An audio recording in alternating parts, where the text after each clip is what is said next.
Breaking news చూస్తున్నారు. మీరు ఆంధ్రప్రదేశ్లో ఉన్నారా? మరీ ముఖ్యంగా ఈ మంత్ ఎండ్లో బయటికి ఉన్న ట్రిప్లు ప్లాన్ చేసుకుంటున్నారా ఆంధ్రప్రదేశ్కి సంబంధించి? అయితే ఒక్కసారి భారత వాతావరణ శాఖ ఇచ్చిన ఈ అలర్ట్ని చూసే ప్రయత్నం చేయండి. ఆ తర్వాత బయటికి వెళ్ళే ప్రయత్నం చేయండి. ఎందుకంటే ఆంధ్రప్రదేశ్కి భారీ వర్ష సూచన జారీ చేస్తోంది ఆంధ్రప్రదేశ్కి సంబంధించి వాతావరణ శాఖ. మరి ఏ జిల్లాల మీద ప్రభావం ఉండబోతోంది, ఏ ప్రాంతాల మీద దీని ప్రభావం ఏ స్థాయిలో ఉండబోతోంది, ఉరుములు మెరుపులతో కూడిన వర్షాలు కురిసే అవకాశం ఉందా, ఏ తీవ్రతతో ఉండే అవకాశం ఉంది, ప్రస్తుతం ఎక్కడ ఉంది, ఎలా ఉంది, ఎటువైపు కదులుతోంది, ఎటువైపు వచ్చే అవకాశం ఉంది, ఏ ప్రాంతాల మీద దీని ఇంపాక్ట్ ఉండబోతోంది అనేది ముందు మాట్లాడుకునే ప్రయత్నం చేద్దాం.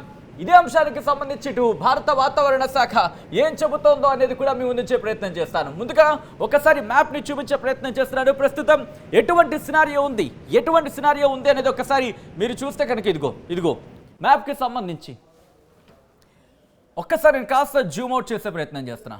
ఎస్, ఇదిగోండి అండమాన్ నికోబార్ దీవుల నుంచి మొదలుపెట్టి ఇటు శ్రీలంక వరకు మీరు చూసుకుంటే కనుక ఇంపాక్ట్ ఇక్కడ ఉంది. ఆగ్నేయ బంగాళాఖాతంలో ఆవర్తనం ఏర్పడింది. ఈ ఆవర్తనం కాస్త వాయుగుండంగా మారే అవకాశం ఉంది. ఈ వాయుగుండం కాస్త ఇది కాస్త అల్పపీడనంగా తర్వాత వాయుగుండంగా మారే అవకాశం ఉంది. దానికి సంబంధించి మీరు చూస్తున్నారు. ఏ తీవ్రత ఉందో మీరు అర్థం చేసుకోవచ్చు. ఇటు అండమాన్ నికోబార్ దీవుల నుంచి చూసుకొని ఇటు శ్రీలంక వరకు కూడా ఆ ఇంపాక్ట్ మీరు చూడొచ్చు.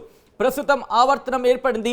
ఈ ఆవర్తనం కాస్త అల్పపీడనంగా మారే అవకాశం ఉంది. అల్పపీడనం బలపడి ఇటు వాయుగుండంగా మారి ఇటు ఆంధ్రప్రదేశ్కి మరీ ముఖ్యంగా ఇటు రెండు తెలుగు రాష్ట్రాలతో పోల్చుకుంటే మరి ముఖ్యంగా ఆంధ్రప్రదేశ్ మీద ఇంపాక్ట్ ఎక్కువగా ఉండే అవకాశం ఉంది అనేది మనకు అందుతున్న సమాచారం. ప్రస్తుతం ఇక్కడ ఇంకా ఉంది, దాని తీవ్రత అనేది ఇంకా అంతవరకు మనకి ప్రెసెంట్ అయితే యాజ్ ఆఫ్ నౌ అంత లేదని చెప్పుకోవాలి. కానీ మరో వారం రోజులు దీని ప్రభావం మనకు ఉండే అవకాశం ఉందనేది భారత వాతావరణ శాఖ చెబుతోంది. సో ఈ నేపథ్యంలో ఇటు భారత వాతావరణ శాఖ ఏం చెబుతోంది అనేది నేను మీకు చూపించే ప్రయత్నం చేస్తాను.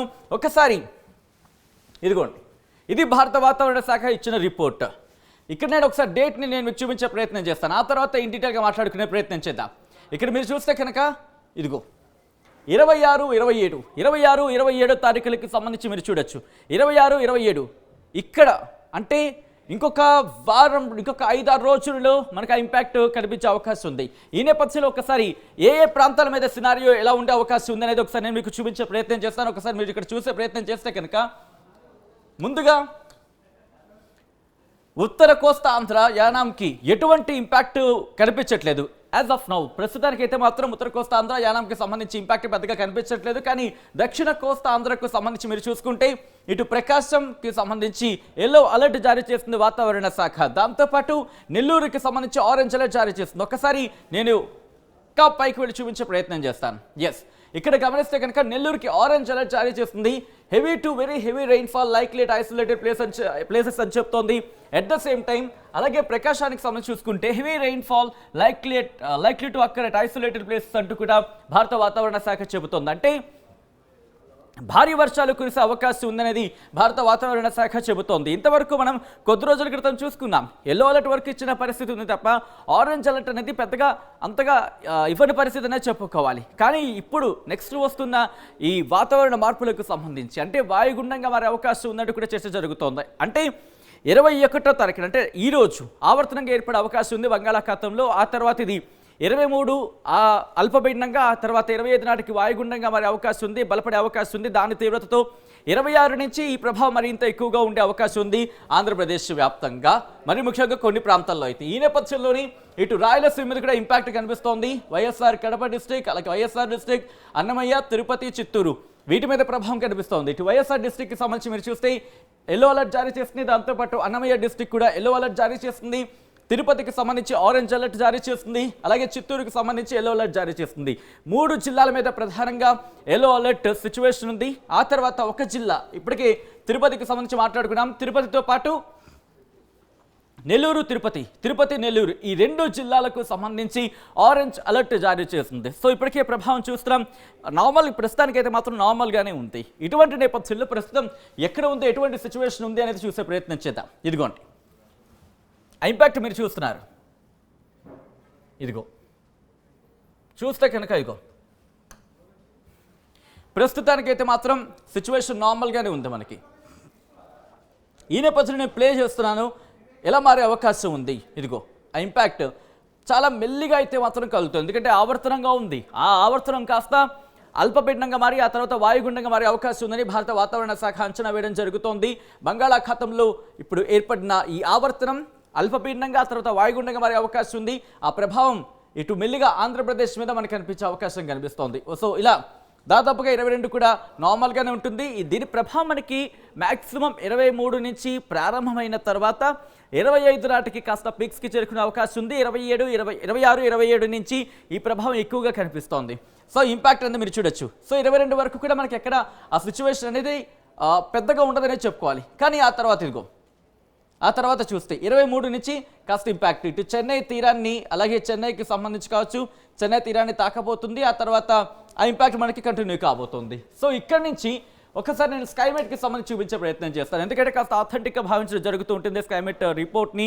ఈ నేపథ్యంలో స్కైమెట్ ఏం చెబుతోంది అనేది ఒకసారి నేను మీకు వివరించే ప్రయత్నం చేస్తాను. Here it is. ఇది 21కి సంబంధించి స్కైమెట్ ఏం చెబుతుంది అనేది. ఆ తర్వాత 22 కూడా కాస్త క్లియర్ స్కై ఉంది. ఆ తర్వాత 23కి సంబంధించి కూడా క్లియర్ స్కై చెప్తోంది. కానీ 24, 25 ఇదిగో 25 నుంచి మీరు చూస్తే కనుక రాయలసీమ మీద కాస్త ఇంపాక్ట్ స్టార్ట్ అవుతుంది. 26కు సంబంధించి చూస్తే ఇదిగో 26వ తారీఖున ఇటు తమిళనాడు మీద ఇంపాక్ట్, తమిళనాడు తెలంగాణ మీద కాస్త తక్కువ ఉందనే చెప్పుకోవాలి. రాయలసీమ దక్షిణ కోస్తాంధ్ర మీద ఇంపాక్ట్ మనకు కనిపిస్తోంది. కానీ తెలంగాణకు శ్రీలంకతో పాటు తమిళనాడు మీద కూడా మనకి కాస్త ఇంపాక్ట్ అనేది కనిపిస్తోంది. దాంతోపాటు కర్ణాటకకు సంబంధించి కూడా కాస్త ఆ ఇంపాక్ట్ని మనం చూడొచ్చు. ఆ తర్వాత అంటే 27వ తారీఖున మాత్రం ఆంధ్రప్రదేశ్ మీద పూర్తి స్థాయిలో దీని ప్రభావం ఉంది. ఇటు ఆంధ్రప్రదేశ్ వ్యాప్తంగా 10 మిల్లీమీటర్ల వరకు కూడా వర్షపాతం నమోదే అవకాశం కనిపిస్తోంది.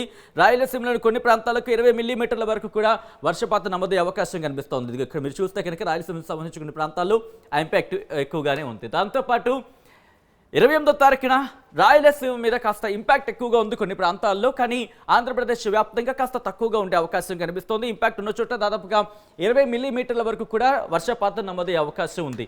ఆ తర్వాత అంటే 29న ఇటు ఆంధ్రప్రదేశ్ వ్యాప్తంగా దీని ప్రభావం కనిపిస్తోంది. అంటే దాదాపుగా 10 మిల్లీమీటర్ల వరకు వర్షపాతం అక్కడక్కడ నమోదయ్యే అవకాశం ఉంది. దాంతోపాటు కొన్ని ప్రాంతాల్లో చాలా తక్కువ చోట్ల మాత్రమే ఎల్లో కలర్ మనకు కనిపిస్తుంది. అంటే 20 మిల్లీమీటర్ల వరకు కూడా వర్షపాతం నమోదయ్యే అవకాశం ఉంది. ఆ తర్వాత అంటే 30వ తారీఖుని గమనిస్తే సిచ్యువేషన్ నార్మల్గా ఉండే అవకాశం ఉంది. కానీ తెలంగాణ మీద కూడా ఇంపాక్ట్ మనకు కనిపిస్తుంది. కాస్త మొత్తంగా అయితే 2 తెలుగు రాష్ట్రాలకు కూడా 10 మిల్లీమీటర్ల వరకు కూడా వర్షపాతం నమోదయ్యే అవకాశం ఉందని భారత వాతావరణ శాఖ అంచనా వేయడం జరుగుతోంది. ఆ తర్వాత డిసెంబర్ 1కి సంబంధించుకుని ఇంపాక్ట్ కొనసాగే అవకాశం అయితే ఉంది.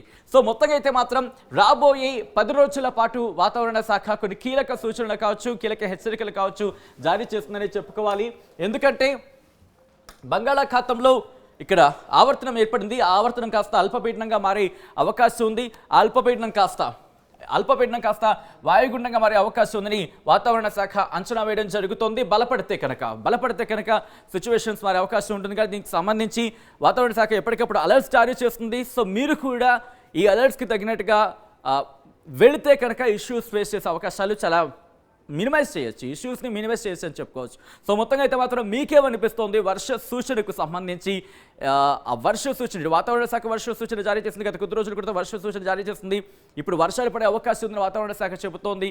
ఇప్పటికే కాస్త చలికాలం కంటే కాస్త టూర్స్ ప్లాన్ చేసుకునే అవకాశాలు చాలామంది వెళుతూ ఉంటారు. ఈ నేపథ్యంలో ఆంధ్రప్రదేశ్కి సంబంధించి వచ్చే ప్రయత్నం చేస్తే కనుక ఈ 10 రోజులకు సంబంధించి కాస్త ఆలోచించుకోవాల్సిన సిచ్యువేషన్ ఉంది. మరి ముఖ్యంగా అన్ని ప్రాంతాల మీద కాదు, కొన్ని ప్రాంతాలకు సంబంధించి. ఎందుకంటే ఇటు కొన్ని రిపోర్ట్స్ చెప్తున్న దాని ప్రకారం 10 మిల్లీమీటర్